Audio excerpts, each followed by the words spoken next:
Okay. Babe, what do you think about Ironman Brazil? How about Oceanside? She said, how about Oceanside? What about Lapu Lapu? How about Nice? We can do Nice, but I gotta bring a bike. Can I go to Kona for 3 weeks in February? No.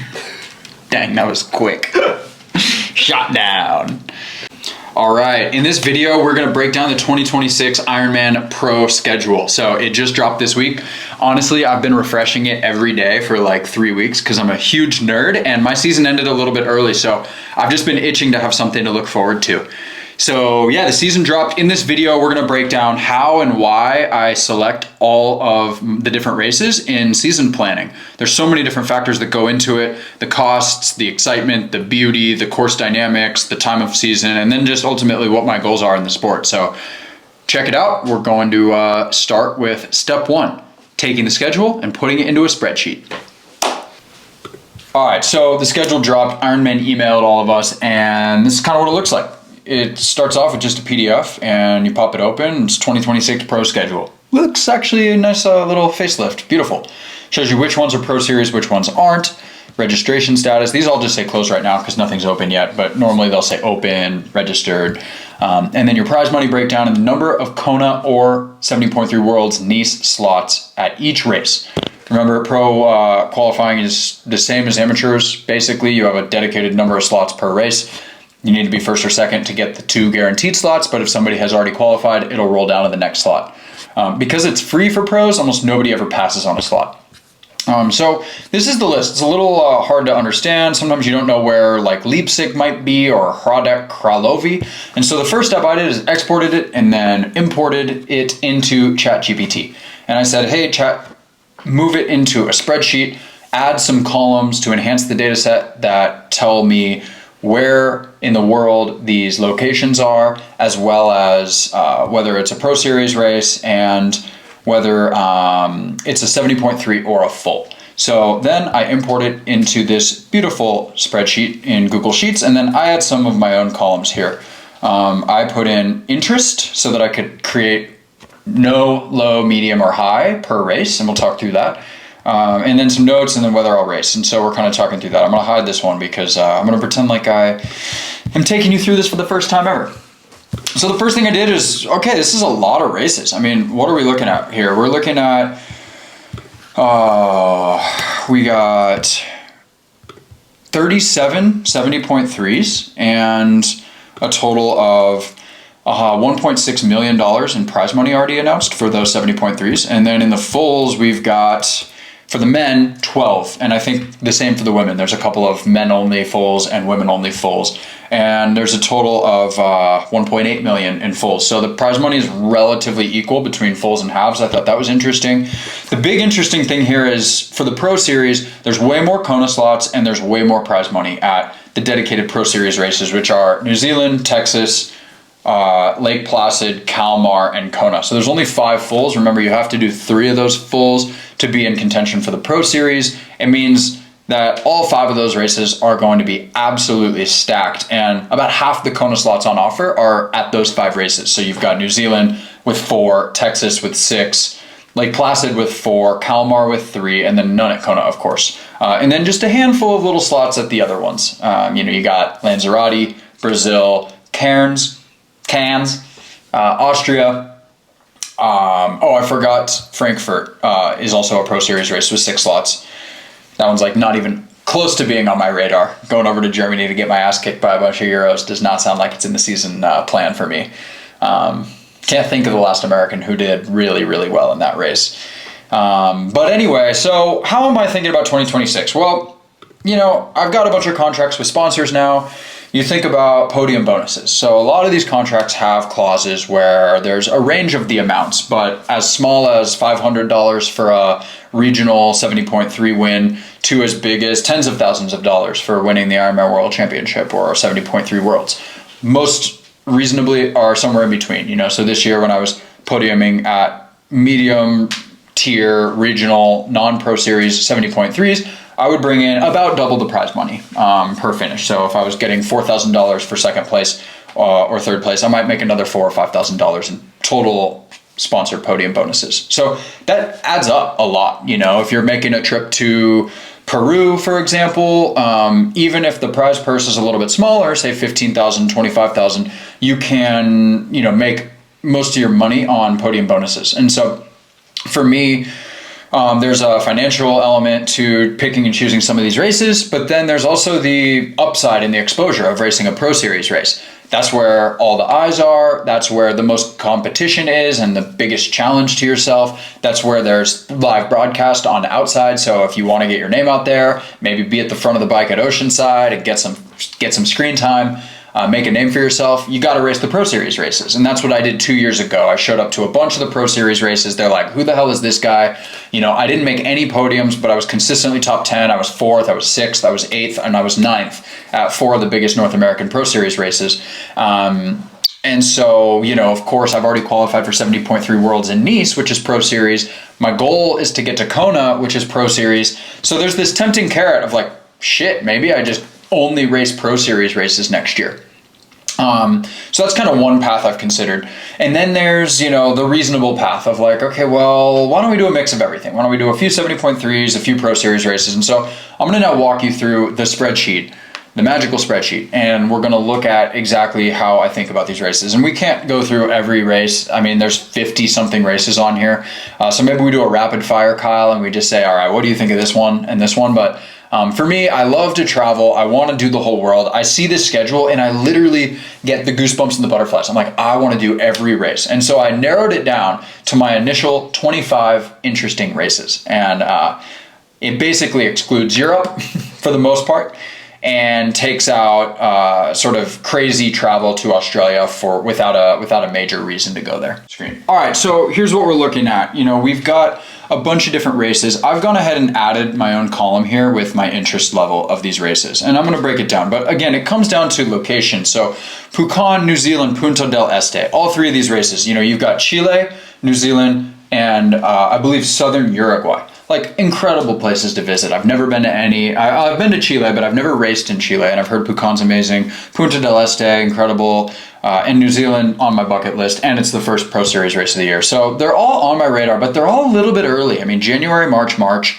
It's a tough way to start your season with a full Ironman in New Zealand if you're not, you know, really ready to succeed in that Ironman, and you're not confident you can get one of the four Kona slots with that deep of the field and that early in the competition. It's a little bit of a risk to take, so I'm probably not going to show up that early and race. So I put them in the low category. I would say Dallas and Oceanside are both quite high. Dallas is a non-Pro Series 40K purse North American race 2 weeks before Oceanside. Could be a little tune-up, but it could also flatten out the build for Oceanside. If you want Oceanside to be your absolute A race, maybe you just want a smooth build right into it and show up. But Oceanside, I can confidently say, is definitely a race I'm going to do. I'm going to be living in California.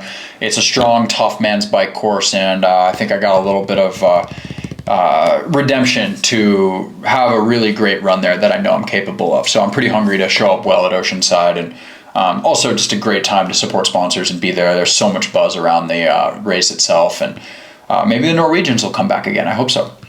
Other races that are on my radar: Puerto Varas. Always love the Southern American races. Probably a race I'd have a shot at podiuming.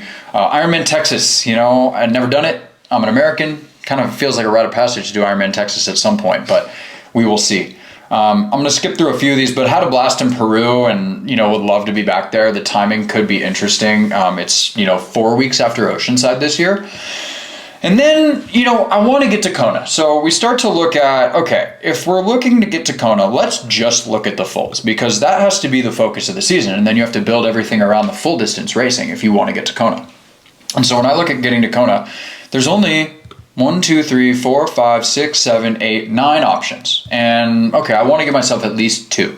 So working backwards, I want to be able to qualify as late as possible where there's going to be the most slots available. That guarantees a qualification. And so that looks like Kalmar and Lake Placid. Well, Kalmar is in Sweden. So that's far as heck, really tough to race in Europe. And there's only 3 slots. Placid, super tough bike course, American, and July.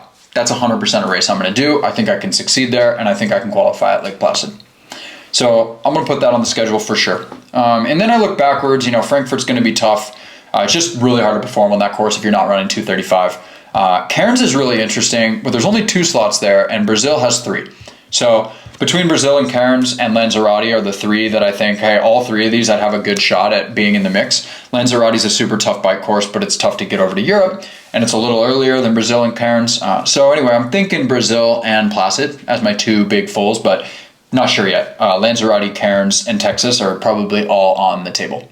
So then I look at, okay, I'm not really concerned with prize money. I'm not really in this sport to make money, I suppose. And the prize money becomes a bit negligible once you're talking about, okay, well, we want to get to Kona, we want to support our sponsors, we want to grow, like probably making the podium anyway at any of these races if you're getting to Kona. And so I'm kind of looking at prize money second and looking at depth of field and likelihood to succeed and achieve the Kona slot as the first most important thing. So then we look at, okay, let's say we're doing those 2 races. Now we look at the 70.3s. I mean, there's so many in North America. If we just look at the North American Pro 70.3s, thanks to this handy dandy filter I've got in here, you know, there's, how many is this? 10 70.3s just in the US this year, or just in North America, 1 in Mexico and then Mont Tremblant in Canada. Can't do Mont Tremblant, that's my sister's wedding. And then not really interested in New York or Cozumel because I'm going to be going to 70.3 Worlds in Nice. So we can pretty much take those out. We're going to update these to no and no and no. So then we're going to filter on interest. We're going to take off our no's. These are the 70.3s that are on my radar. Dallas, Oceanside, Gulf Coast pretty low. I mean, I just don't see myself doing that well at that race. Happy Valley, super interesting, but conflicts with Brazil. And then Boise, loved that race, made the podium this year. But conflicts with Placid. So a race that I would do if I got my Kona slot in Brazil and decided to focus on 70.3 until Kona. So there's really only so much you can plan, as you see, because some of these have a bunch of dependencies on like, well, what if I qualify here and if I don't, and what if I make a podium? And all this assumes, of course, you're not injured, that you can somehow get all this time off work. So now we're going to go and look at all the races that I am interested in theory, which is basically, how many are there?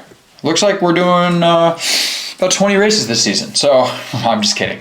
Obviously can't do that. So we're going to go ahead and say Pucon's a maybe. We're going to say no on New Zealand. It just doesn't work. It's too early. Punta del Este, probably not. It's too far. It's going to be, I have to optimize for going to Peru or Brazil, probably not going to 3 or 4 different unique trips to South America this year. So we're going to say no to those probably. Dallas is a maybe. We'll see. Oceanside's a yes for sure. Puerto Varas, interesting. I'm going to probably say no. Texas, we'll say low, but I don't know. Somebody can convince me I should do Ironman Texas and that I can get a Kona slot there. And if my fitness is like crazy strong and I think I can top 6, then I'll do Texas. But I don't think with my current run fitness I can qualify at Texas when it's basically probably going to be a world championship level field. But you never know. And I might throw my hat in the ring. But I think I'm better off going all in, maybe doing a Peru and then building to a Lanzarote, a Brazil, and then trying to qualify there. Happy Valley's probably low if I end up doing Ironman Brazil. Ironman Cairns I'd say is also low if I do Ironman Brazil. Placid's a yes for sure. Boise's a TBD, hard to say. Lapu, the absolute wild card of the bunch. I just want to go to Asia. I love Asia. And there's not that many races there. And I backpacked around Vietnam for a month when I was 21 years old and went to Cambodia, and I've been to Hong Kong, Singapore, but never been to the Philippines. Kyle, my boy, is Filipino, so we'd have a great time in Lapu. But he may or may not have already signed up for Ironman Brazil. So stay tuned. Zell MC, one that's on my list, absolutely gorgeous race in Europe. I'm just not sure I'll get over to Switzerland. That would be doing a double, so I'd go over to Switzerland, I'd race Zell MC. I think Zell MC is in Austria, so I have to Google that. Zell MC is Austrian, yeah. Oh my God, look at these pictures for this race. Man. Dude, it looks so good. And I think the bike course is pretty tough, so, you know, it ain't for the faint of heart. This is a tough course and tough field. All the European races are. You know, Americans that go over to race in Europe are usually in for a little bit of a rude awakening. I've raced those guys in 200 and stuff, but it's, yeah, you gotta be ready to be firing on those cylinders if you want to go over there and race and do well. So I would go over there and I'd go 2 weeks before Nice. I'd race Zell, I'd race Nice, then I'd come home, and then I'd just go out and start preparing for Kona and spend a few weeks there. A common question I get, how is this all possible with a full-time job? Well, it's certainly not. I'm gonna have to trim this list down very significantly. This year I did 6 races, and so if you really trim it all down, this is what the actual final schedule most likely looks like for me next year. With Green as my A for sure races, and then Peru and Dallas as the maybes. Decent little prize money. We'd be giving myself 2 shots at Kona. Certainly would not be optimizing for podium bonuses, but I definitely think there's a chance to make 3 or 4 podiums in here if I have a great year. But what I'm really fired up about now is I have 6 months until my next race, and I can transform my running and just my overall fitness in that time frame to become a completely new athlete on the other side of this. So hopefully that's what you get to see us documenting throughout this off season, is just the transformation to be real dangerous at some of these races next year.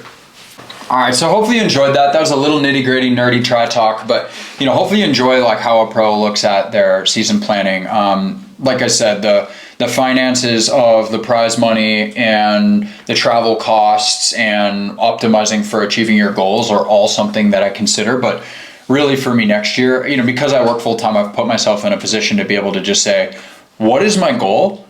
And how do I go in 100% to achieve it? And for me, my goal is to race Kona next year and be a pro on the start line of Kona. And I believe the best chance I have to achieve that is to go all in on qualifying at Ironman Brazil and going all in on qualifying at Ironman Lake Placid.